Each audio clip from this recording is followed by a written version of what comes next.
Maya Chen stood in the docking bay of Nexus Station, staring at the ugliest piece of space junk she had ever seen. The ship before her looked like someone had welded together random metal plates with a blowtorch and called it a day. Rust covered every surface, and several panels hung loose like broken teeth. Oil leaked from somewhere underneath, creating a dark puddle on the station floor.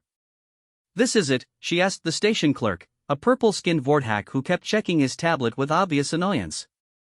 "Ship registration number XK471, formerly owned by Captain Rex Harrison, deceased," the clerk confirmed. "According to his will, everything transfers to his niece, Maya Chen of Earth." Maya had never even met Uncle Rex. Her mother mentioned him sometimes, usually with eye rolls and comments about her crazy space explorer brother. Now here she was, 25 years old with a failed archaeology degree and student debt that would take decades to pay off, inheriting a ship that looked ready for the scrapyard. "The previous owner left something inside for you," the clerk added, handing her a rusty key card. "Good luck." Maya climbed aboard through the main airlock, which groaned like an old door. The inside smelled like motor oil, stale coffee, and something that might have been alien food from several months ago. The corridors were narrow and cramped, with exposed wiring running along the walls and ceiling panels that had seen better decades. Meow. Maya jumped. A small creature emerged from behind a pile of cargo boxes in what appeared to be the main hold. It looked like a cat, if cats were bright blue with 6 legs and tentacles where whiskers should be. The alien feline had large purple eyes and made the same purring sound as Earth cats. "Well, hello there," Maya said, kneeling down. The creature approached cautiously, sniffing her hand before allowing her to pet its soft blue fur. "Did Uncle Rex leave you here too?" The cat purred and rubbed against her leg. Maya noticed a small collar around its neck with a tag that read Zara in both English and alien script. Maya spent the next hour exploring the ship. The bridge was barely large enough for 2 people, with controls that looked like they belonged in a museum. The engine room contained machinery she couldn't begin to understand, most of it held together with tape and what appeared to be wishful thinking. There were 2 tiny crew quarters, a galley that could charitably be called a closet, and a cargo hold filled with Uncle Rex's belongings. She found his personal tablet among the clutter and managed to power it on. Most of the files were encrypted, but she discovered his final video message addressed to her. Uncle Rex appeared on screen, a weathered man in his 60s with kind eyes and graying hair. Behind him, Maya could see the same bridge she was sitting on now, though it looked slightly less decrepit in the recording. "Hey there, Maya," he said with a warm smile. "If you're watching this, then I'm dead and you've inherited the good ship Wanderer. I know she doesn't look like much, but this old girl has taken me to places most people can't even imagine. I've seen the birth of stars, walked on planets made entirely of crystal, and discovered ruins older than human civilization." Maya leaned forward, suddenly more interested. "I know you studied archaeology," Rex continued. "Your mother told me you were struggling to find work. Well, kid, there's a whole galaxy full of mysteries out there waiting for someone with your skills. This ship might be old and ugly, but she's got something most fancy new vessels don't have. She's got character. And, more importantly, she's got something hidden that even I never fully understood." The video showed Rex patting the wall of the bridge affectionately. "Take good care of Zara for me. That little furball is smarter than most humans I've met. And, Maya? Don't let anyone tell you this ship isn't worth anything. Sometimes the most valuable things are the ones that look worthless on the surface." The message ended, leaving Maya sitting alone in the dim bridge with Zara curled up in her lap. The next morning, Maya decided to get the ship inspected before making any decisions. She couldn't afford to keep a hangar bay much longer anyway. At the station's shipyard, she met Korvac, a 4-armed Zelanian mechanic whose reputation for honesty was matched only by his brutal assessment of spacecraft conditions. "You want me to look at what?" Korvac asked when she showed him to the Wanderer. His multiple eyes examined the ship with the expression of someone who had just been asked to perform surgery with rusty tools. "My uncle left it to me," Maya explained. "I need to know if it's safe to fly or if I should just sell it for parts." Korvac walked around the ship, occasionally poking at loose panels or shaking his head at particularly obvious problems. Other mechanics and shipowners in the yard began to gather, drawn by curiosity and the entertainment value of watching someone try to evaluate a flying rust bucket.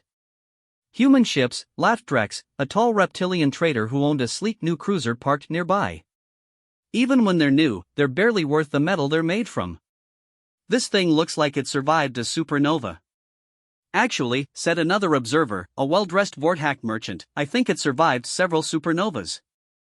Maybe even caused a few. The crowd chuckled. Maya felt her cheeks burn with embarrassment, but she kept her mouth shut and waited for Korvac's assessment. After an hour of poking, prodding, and running various scans, Korvac emerged from the engine room covered in grease and shaking his head. Well? Maya asked. The good news is that it won't explode immediately when you start the engines, Korvac said, wiping his hands on a rag. The bad news is pretty much everything else. The crowd laughed again. Drex stepped forward with a predatory smile. Tell you what, human. I'll save you the trouble of trying to fly that death trap. I'll give you 5,000 credits for it right now. That's probably more than you'd get at a scrapyard. 5,000, scoffed another trader. I wouldn't give you 500 for that pile of space junk. Look at it, the hull is held together with prayer and metal tape.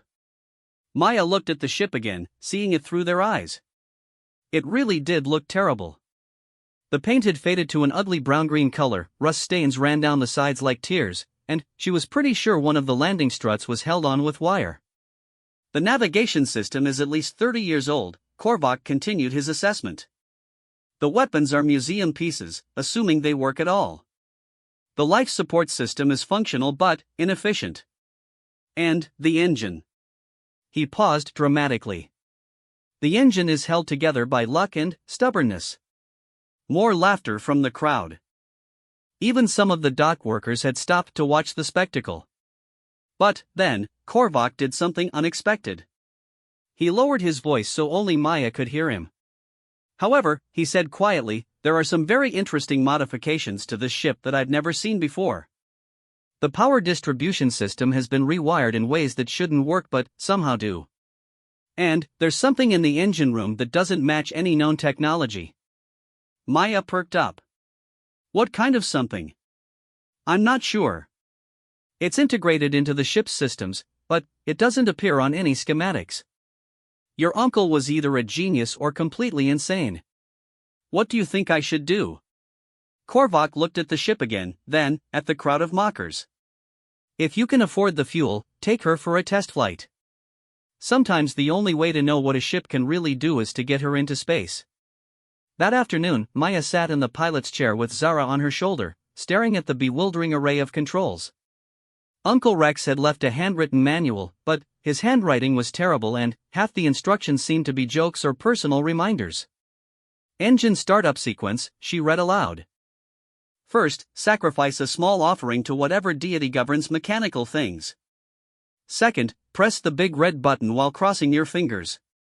She found the big red button and pressed it. To her surprise, the engines hummed to life with a sound that was much smoother than she had expected. The ship's systems began powering up, and several screens flickered to life showing status readouts that were mostly green. Nexus Station Control, this is Ship Wanderer requesting departure clearance, Maya said into the communications system. Wanderer, you are cleared for departure. Try not to blow up too close to the station, came the reply, followed by barely suppressed laughter from the control room. Maya engaged the engines and felt the ship lift off the landing pad. The controls responded better than they had any right to, and, despite the ship's appearance, it flew smoothly out of the station's docking bay. Where to, Zara?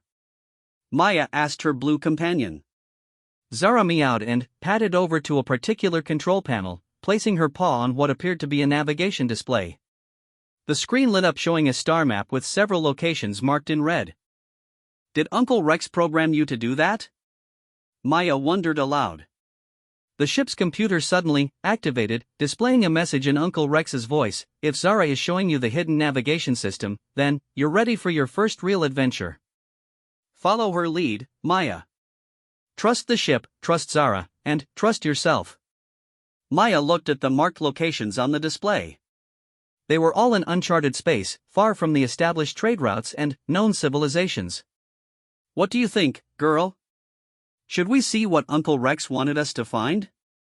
Zara purred and pressed her paw against one of the markers. The navigation system accepted the input and began plotting a course to a system that wasn't even on most official star charts. As the Wanderer jumped to hyperspace, Maya had no idea that she was about to discover why Uncle Rex had spent years making his ship look like worthless junk, or that the alien cat beside her was far more than just a pet. She certainly didn't know that the rusty old ship contained technology that would make her the target of pirates, governments, and ancient alien forces. All she knew was that for the first time in years, she felt excited about the future. The hyperspace journey took 2 days, during which Maya learned to appreciate the ship's quirks. The coffee maker only worked if you kicked it first. The shower had exactly 3 minutes of hot water. And Zara seemed to know her way around the ship better than Maya did, often leading her to supplies or tools she needed before she even realized she needed them. When they dropped out of hyperspace, Maya gasped at what she saw through the viewports. They were in orbit around a planet that looked like it was made of silver and blue crystal. The surface reflected their ship like a mirror, and strange geometric patterns covered the continents. "It's beautiful," Maya whispered. The ship's sensors detected artificial structures on the surface, ruins that appeared to be millions of years old. Maya's archaeological training kicked in as she studied the readings. These weren't just ruins, they were a completely unknown civilization. "Uncle Rex, what did you find out here?" she murmured. As if in answer to her question, the ship's computer activated again. This time, instead of a simple message, it began downloading vast amounts of data that Uncle Rex had apparently collected about this planet and dozens of others. Maya spent hours reading through his research notes, growing more amazed by the page. Uncle Rex hadn't just been a simple space explorer. He had been conducting serious archaeological surveys of ancient alien civilizations, documenting artifacts and technologies that were completely unknown to mainstream science. And, according to his notes, this crystal planet was just the beginning. Maya spent 3 days studying the crystal planet from orbit, using the ship's surprisingly sophisticated scanning equipment to map the ruins below. The geometric patterns she had first noticed turned out to be massive cities, their crystal spires reaching toward the sky like frozen music. According to the ship's database, Uncle Rex had named this world Harmony because of the mathematical precision of its architecture. What fascinated Maya most were the energy readings coming from deep beneath the planet's surface. Something was still active down there after millions of years, generating power signatures that defied conventional understanding of physics. "What do you think, Zara?" Maya asked, scratching behind the alien cat's tentacle whiskers. "Should we take a closer look?" Zara padded over to the shuttle controls and pressed several buttons with her paws. Maya was no longer surprised by the cat's apparent intelligence. Over the past few days, she had noticed that Zara seemed to understand the ship's systems better than she did.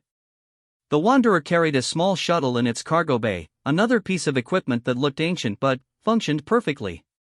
As Maya piloted the shuttle toward Harmony's surface, she couldn't shake the feeling that she was being watched. Not by anything threatening, but by something curious and patient. The shuttle landed in what appeared to be a plaza surrounded by crystal towers. As Maya stepped out in her environmental suit, she was struck by the absolute silence. No wind, no sounds of life, just the soft hum of her suit systems.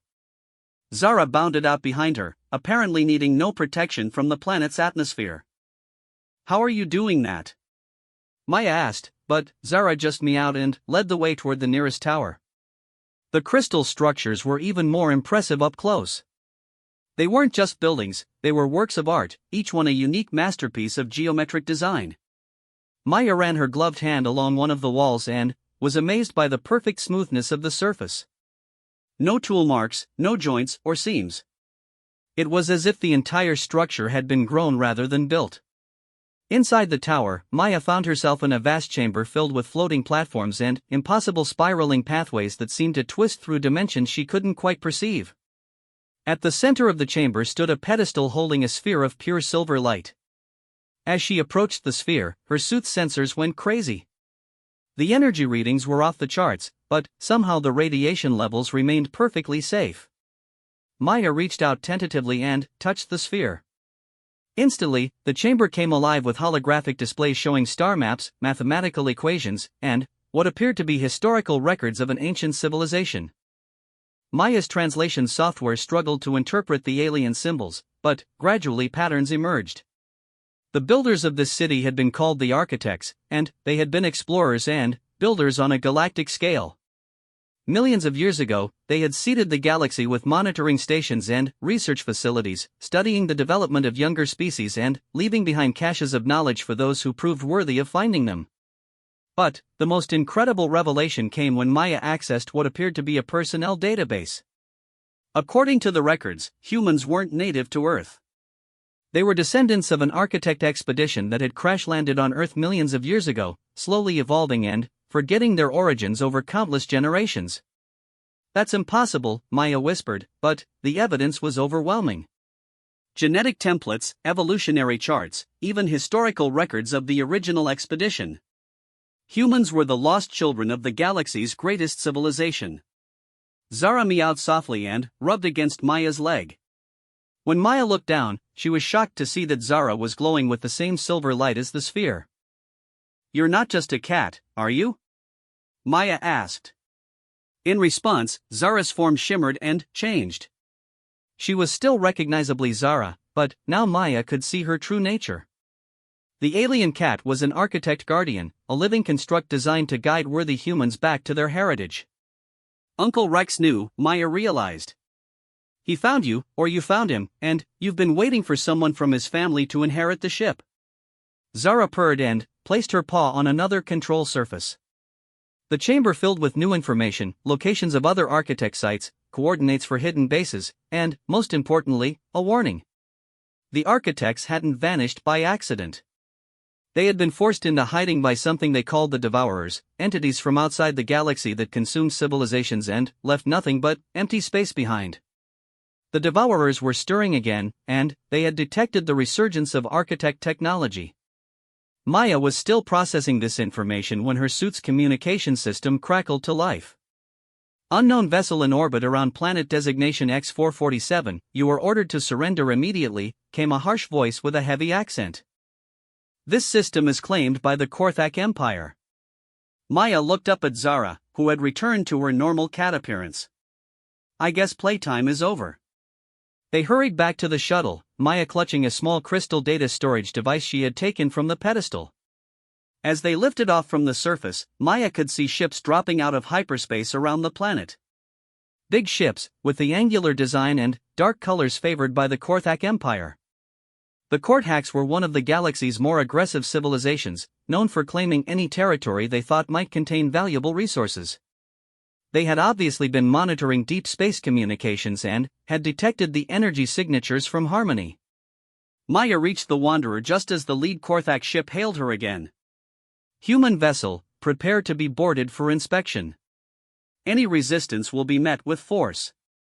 Maya strapped herself into the pilot's chair and started the engine sequence. "Sorry, guys, but I don't think so."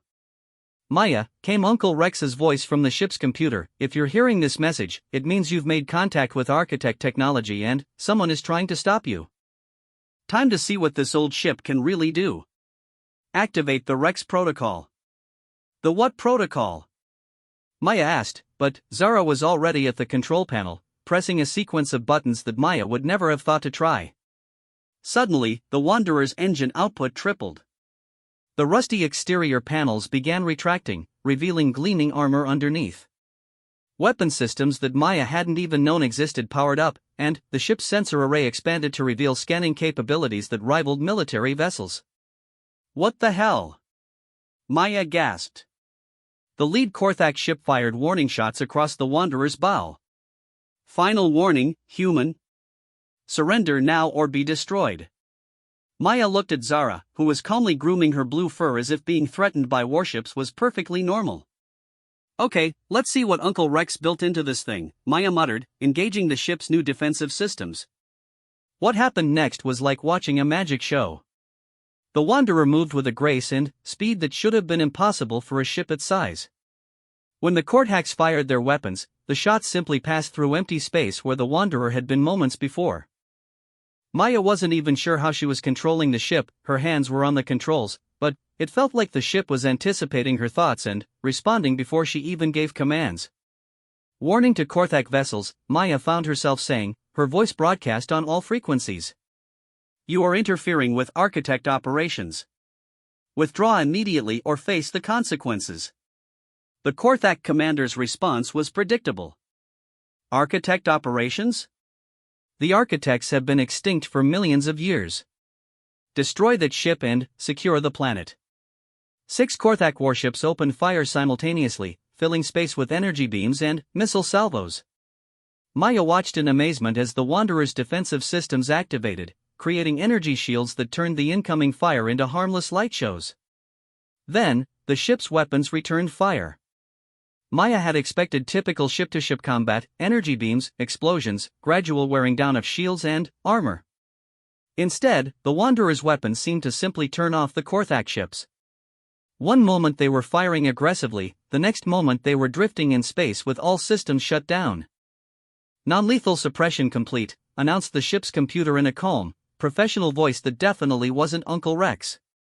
Korthak vessels disabled but undamaged. Crew members unharmed. Maya stared at the tactical display showing 6 military vessels floating helplessly around her supposedly worthless cargo hauler. Uncle Rex, she whispered, what exactly did you leave me? Before she could contemplate that question further, Zara meowed urgently and pointed at the long-range sensors. More ships were approaching, but these weren't Korthak. The sensor signatures were unlike anything in Maya's database, organic-looking hulls that seemed to shift and change shape as they moved through space. Warning, announced the ship's computer, its voice now carrying an edge of alarm that Maya had never heard before. Devourer Scout Fleet detected. Evasive action recommended. Maya didn't need to be told twice. She engaged the hyperdrive and felt the Wanderer leap into the safety of hyperspace, leaving the disabled Korthak ships to face whatever was coming behind them. As they traveled through the swirling corridors of hyperspace, Maya finally had a chance to process what had just happened. She had inherited a ship that was some kind of disguised architect vessel. Zara was an ancient alien guardian. And, apparently, something called the Devourers was hunting for them. This is insane, she said aloud. A week ago I was a broke archaeology graduate with student loans. Now I'm apparently humanity's representative to an ancient alien civilization, being chased by space monsters in a ship that can disable military fleets. Zara purred and settled into Maya's lap, her warm weight strangely comforting despite everything. At least I've got good company, Maya added, scratching behind Zara's tentacle whiskers. The ship's computer chimed softly. Destination reached. Dropping out of hyperspace. They emerged near a space station that definitely hadn't been there a week ago. The structure was massive, easily the size of a small moon, with architecture that matched the crystal cities of Harmony. As they approached, Maya received a communication in perfect, unaccented English. Welcome, Maya Chen, last daughter of the Harrison bloodline. I am Curator Thane of the Architect Preservation Council. We have been waiting for you. Maya looked at Zara, who was purring contentedly. Waiting for me? Your Uncle Rex was one of our most valued human agents, the voice continued. He spent decades preparing the way for this moment. The galaxy faces a threat that requires the cooperation of all free species, and humans must take their place among the defenders. As the Wanderer docked with the station, Maya felt the weight of destiny settling on her shoulders. She had thought she was just inheriting a rusty old ship. Instead, she had inherited a legacy that stretched back millions of years and a responsibility that could determine the fate of the entire galaxy. Well, Zara, she said, watching alien figures in elegant robes approach through the docking tube, I guess our real adventure is just beginning. The Architect Preservation Council's station was beyond anything Maya could have imagined. Corridors that seemed to stretch into infinity, chambers where gravity operated in impossible ways, and gardens filled with plants from worlds she had never heard of. Curator Thane led her through the maze of passages, his tall, ethereal form gliding rather than walking. Your species calls us the architects, but that was never our true name, he explained as they walked. We were the gardeners, tending to the growth of consciousness throughout the galaxy. Humans represent one of our greatest successes and our deepest regret. Regret? Maya asked, Zara padding silently beside them.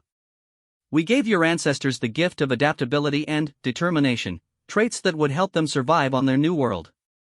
But we also passed on our own fatal flaw, the inability to recognize when we have grown too powerful for our own good. They entered a vast chamber where Maya was amazed to see dozens of other humans in conversation with various alien beings. Some wore the practical clothes of spacers and traders, others the formal uniforms of military officers, and a few looked like they had just been pulled from academic careers not unlike her own. Uncle Rex wasn't the only human agent, Maya realized. Rex Harrison was special, Thane said with something that might have been affection in his alien voice. Most humans who discover their heritage become obsessed with power or knowledge. Rex understood that the greatest strength often comes from appearing weak. Maya thought about her rusty, mocked ship and nodded. He made the Wanderer look worthless so no one would investigate it. Precisely. And now you must make a choice, Maya Chen. The Devourers have returned to our galaxy. They consume not just planets or species, but the very concept of existence itself. Everywhere they pass becomes empty. Not destroyed, but as if it had never been. A chill ran down Maya's spine. What can we do against something like that? Thane led her to an observation window that looked out into space. In the distance, Maya could see what appeared to be a massive construction project. Hundreds of ships of various designs were working together to build something enormous. The Devourers can be stopped, Thane explained, but only by a united effort of all the galaxy's species working together. Unfortunately, most civilizations are too busy fighting each other to recognize the true threat. Like the Courthacks, Maya said, remembering the warships that had tried to stop her. The Courthacks are actually among the more reasonable species, Thane said with what might have been amusement. At least they respond to superior force. There are others who would rather see the galaxy burn than accept human leadership. Human leadership? Maya nearly choked. We're barely a spacefaring species. Most humans have never even left Earth's solar system. And that is precisely why you must lead, said a new voice. Maya turned to see another human approaching, a tall woman in her 40s wearing the uniform of a starship captain. I'm Captain Sarah Liu. I've been working with the architects for 5 years now. Sarah commands the largest human fleet in known space, Thane added. 50 ships, all disguised as cargo haulers and private traders, just like your Wanderer. Maya's head was spinning. There's an entire secret human fleet? There has to be, Captain Liu explained. The galaxy is full of species that have been spacefaring for thousands of years. They see us as primitive newcomers who don't deserve a voice in galactic affairs. But we have advantages they don't. Such as? Adaptability, said another voice. Maya turned to see a young man about her own age approaching. He looked like he could be a graduate student, but he carried himself with quiet confidence. I'm Dr. James Park, xenoarchaeologist. The thing about humans is that we're really good at figuring out how things work, even when we don't understand the principles behind them. Captain Liu nodded. Most species develop technology along very specific lines based on their physiology and psychology. Humans are generalists. We can learn to use anyone's technology, and we can adapt it in ways they never considered.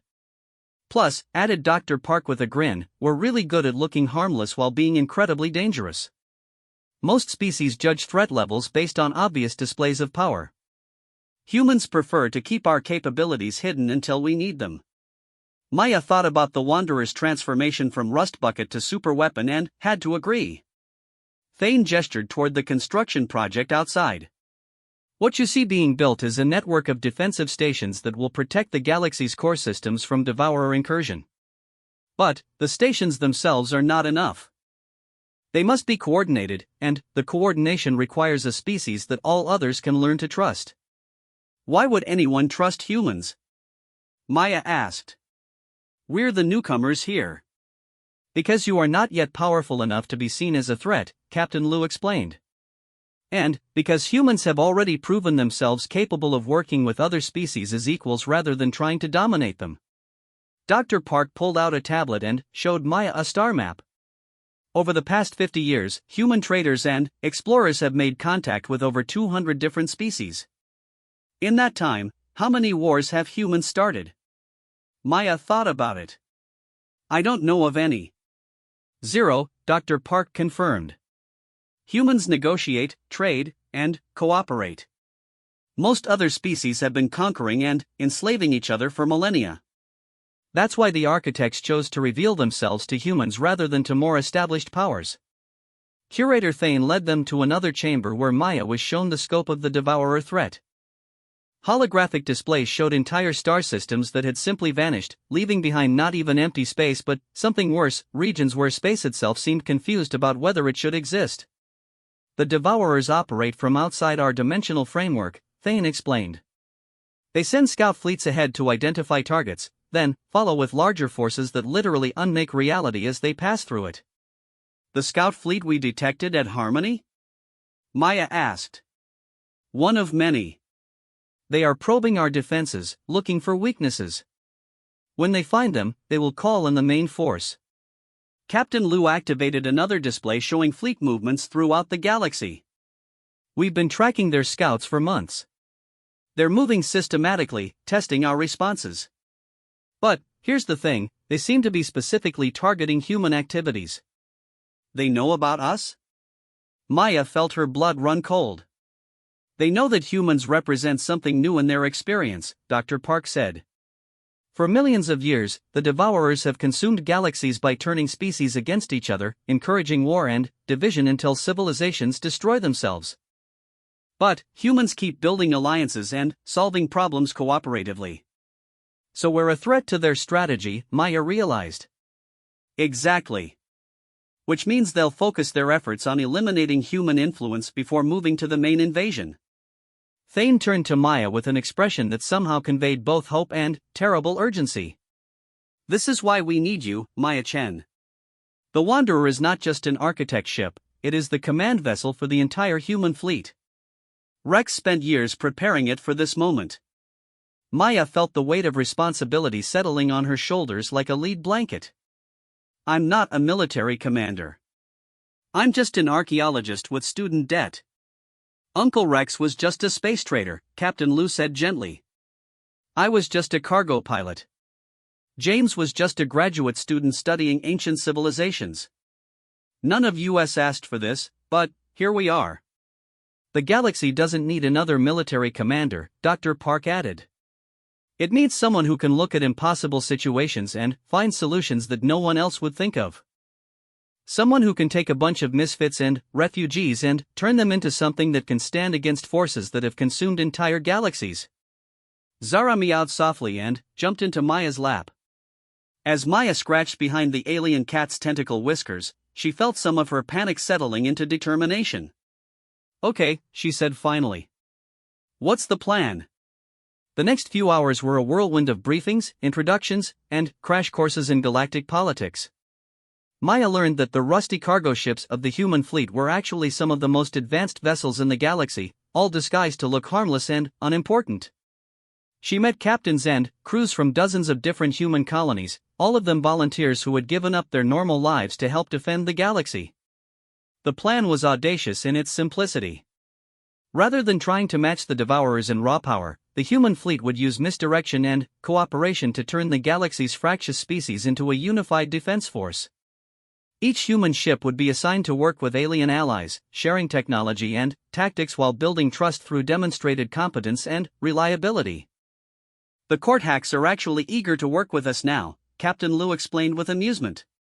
After the Wanderer disabled their entire fleet without harming anyone, they decided that humans might be worth taking seriously. Maya spent a week learning to use the Wanderer's true capabilities. The ship's AI was actually a sophisticated architect construct that had been waiting millions of years for a worthy human partner. With its help, Maya found that she could coordinate the movements of dozens of ships across multiple star systems, analyzing enemy patterns and directing response forces with inhuman precision.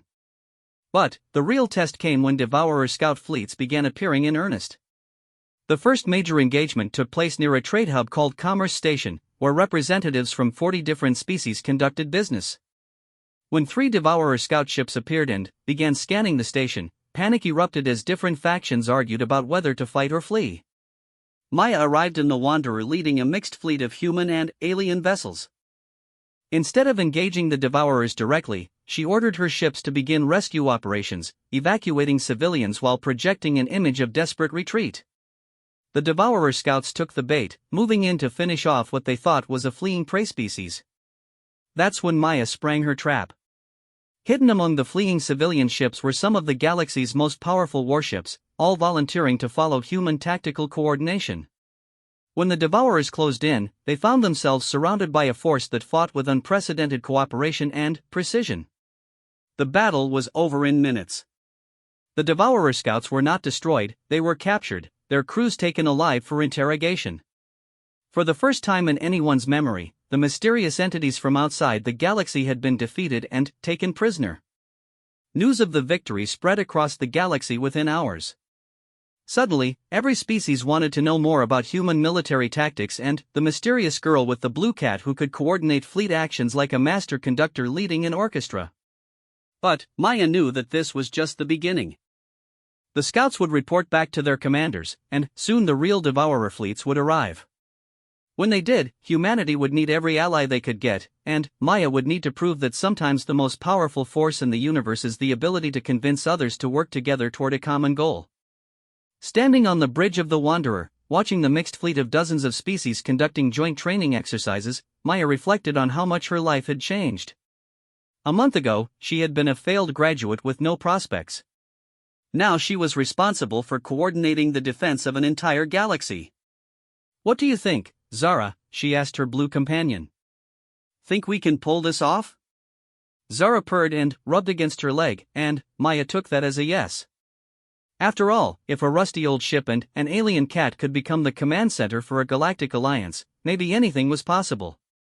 Outside the viewports, the stars shone with steady light, and Maya chose to see them as beacons of hope rather than targets for an enemy beyond imagination.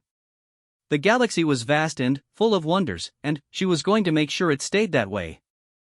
The real war was just beginning, but, for the first time in millions of years, the forces of creation had a fighting chance against the entities that sought to unmake everything that had ever existed. And, at the center of it all was a young human woman, her alien cat, and a ship that had taught the galaxy never to judge anything by its appearance. In the deepest reaches of space, ancient intelligences stirred and began to take notice of the small species that refused to be intimidated. The Devourers were coming, but they would find that humans had learned something that no other species had ever mastered: how to turn a galaxy of enemies into a galaxy of allies. The adventure was far from over. In fact, Maya suspected it was only just beginning.